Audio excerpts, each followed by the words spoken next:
မင်္ဂလာပါအားလုံးကိုစိတ်နှပြချမ်းသာချမ်းသာကြွယ်ပေးခင်ကအေးချမ်းကြပါစေလို့ဆုတောင်းပေးပါရစေ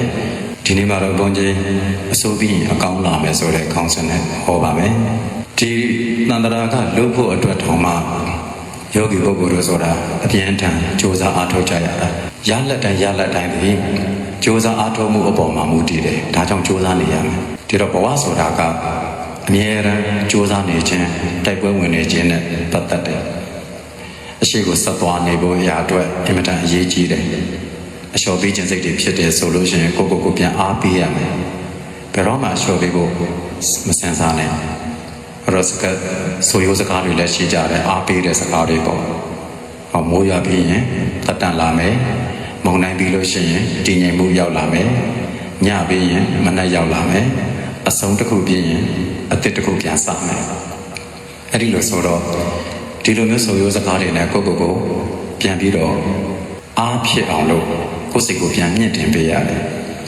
လူဆိုတာစိတ်ဓာတ်ကြတတ်တဲ့တတ္တဝါမျိုးဖြစ်ပေမဲ့လို့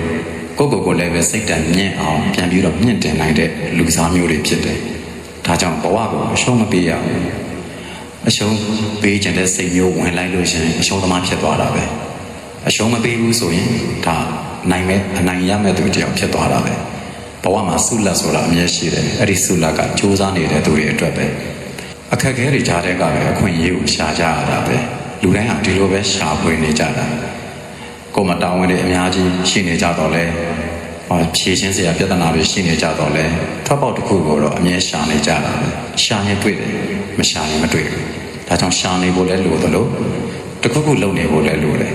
ဘာမှမလုပ်ဘဲနဲ့ထိုင်နေလို့ကတော့ဘာကုန်မှလည်းမျောလင်းလို့မရဒါကြောင့်တစ်ခုလုပ်နေရမယ်ဘဝအတွက်ကတော့မလုပ်လို့မရဘူးလုပ်ကိုလုပ်နေရမယ်ကြိုးစားနေရမယ်အဲ့တော့စွန့်လွတ်မယ်တော်ပြီဆိုတဲ့စိတ်တကြစေတဲ့အရာမျိုးအစိုးအမြင်နဲ့ကြည်ပုံမျိုးသုံးသပ်ပုံမျိုးဘယ်တော့မှမလုပ်မိစေနဲ့ကို့မှာဘဝရှိသေးတယ်ကို့မှာရှည်လျားတဲ့ခရီးကြီးကိုရှောက်ပါအောင်မယ်အဲ့တော့ဘယ်လိုပဲဖြစ်ပါစေနေ့စဉ်နေ့တိုင်းမှာတက်ကြွတဲ့စိတ်နဲ့ပဲကြော်ဖြတ်သွားမယ်အခက်အခဲဆိုတာလူတိုင်းမှာရှိတယ်လူမှုရေးပြဿနာဆိုတာလူတိုင်းမှာရှိတယ်အဲ့ဒီပြဿနာတွေကိုသာအမြဲတမ်းထောက်ပြပြောဆိုနေမယ်ဆိုရင်တော့ဘယ်ကိုမှလည်းရောက်မှာမဟုတ်တော့ဘူးဘာမှလည်းလုပ်လို့ရတော့မှာမဟုတ်ဘူးနေ့စဉ်နဲ့အမြမြေတွားရင်စိတ်ညစ်ရင်းနဲ့ပဲကုံဆုံးသွားလိမ့်မယ်အဲ့ဒီတော့ဒီအောင်မြင်ဖို့အတွက်စ조사သည်ပဲဖြစ်ပါစေအစဉ်ပြေဖို့စ조사သည်ပဲဖြစ်ပါစေယခုလက်ရှိကြုံနေတဲ့အခက်အခဲတွေထဲမှာကိုအခွင့်အရေးဆိုတာကိုရှာတတ်ရမယ်ဆိုတဲ့ဥစ္စာစကားပြောတော့လွယ်တယ်တကယ်ရှာခြင်းတဲ့လူဆိုလို့ရှိရင်လည်းရှာတွေ့ကြတာကြီးပဲအဲဒီတော့အခွင့်အရေးဆိုတာတွေကနေရာတိုင်းမှာရှိတယ်တကယ်ပြဿနာတွေထဲမှာကိုအခွင့်အရေးဆိုတာရှိနေတတ်တယ်အခက်အခဲတွေဆိုတဲ့အထဲမှာကိုအခွင့်အရေးဆိုတာရှိနေတတ်တယ်တွေ့အောင်ရှာပါတွေ့အောင်ရှာပြီးတော့တစ်ခုခုကိုလှုပ်ရင်းဖြင့်ကိုမျောလင်းတဲ့အရာကိုဆောင်စားပါအချိန်ကျရင်ရောက်လာလိမ့်မယ်မိုးရွာပြီးတက်တံပေါ်တာပဲအဲ့တော့အားလျှော့မဲ့အရာတွေကိုအားလျော့စေမဲ့အရာတွေကိုမတွေးနဲ့အားလျော့စေမဲ့အရာတွေကိုနားမထောင်နဲ့အားတက်စေမဲ့အရာတွေကိုသာတွေးခေါ်မိမိကိုယ်ကိုအမြဲတမ်းစိတ်တက်မြင့်တင်ပေးအမြဲတမ်းမြင့်တင်ပေးဖို့လိုတယ်ဒီလောက်ပြဿနာကတော့ကြော်ဖြတ်နိုင်တယ်ဒီလောက်ကတော့အေးစစ်စစ်ကြော်ဖြတ်သွားမယ်မမှုဘူးဆိုတဲ့စိတ်မျိုးကိုထားရတယ်ဒီတော့မှလည်းကြော်ဖြတ်နိုင်ကြတယ်မဟုတ်ရင်အရှုံးသမားတွေကြီးပဲများလာတယ်ဘဝဆိုတာအရှုံးပေးဖို့မဟုတ်ဘဝဆိုတာတိုက်ပွဲဝင်နေဖို့ဒါကြောင့်ကိုယ့်ရဲ့ဆိုင်ရာဘဝတွေအတိုင်းလောကီအတွက်ပဲဖြစ်ပါစေလောကုတ္တရာအတွက်ပဲဖြစ်ပါစေကြိုးစားမှသာရတာဖြစ်တဲ့အတွက်ကြောင့်မလျှော်တော့လုံလာနဲ့ဆက်တာကြိုးစားပါဘယ်တော့မှစိတ်တကြမဲ့စကားမျိုးမပြောနဲ့ဘယ်တော့မှစိတ်တကြစေမဲ့အရာမျိုးတွေမတွေးနဲ့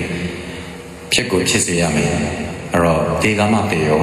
ဆွဲလည်းမလျှော့ဘူးမျောနေချက်ကိုလည်းမပြတ်စည်းစေရဘူးလုံနိုင်တာတစ်ခုလုံနေရင်လည်းဆက်လျှောက်သွားမယ်အဲ့ဒါကိုပဲပြည်ပြည့်စုံတဲ့ဘဝလို့ခေါ်ရတာပဲဆက်ပြီးတော့ကြိုးစားပါဘယ်တော့မှလည်းစိတ်တမကြပါနဲ့စိတ်တက်ကြစေမဲ့အရာမှန်သမျှကိုခေါင်းထဲကထုတ်ပြလိုက်ပါတက်ကြွနေပါကုသိုလ်စိတ်နဲ့အေးအောင်နေပါအေးချမ်းပါလိမ့်မယ်အောင်မြင်ပါလိမ့်မယ်ဒါကြောင့်ကဘာသူကဘာသားပေါင်းမိမိကြိုးစားတဲ့အရာများကိုကြိုးစားနေရင်ဖြင့်အနာဂတ်မှာအေးချမ်းပျော်ရွှင်အောင်မြင်ကြပါစေ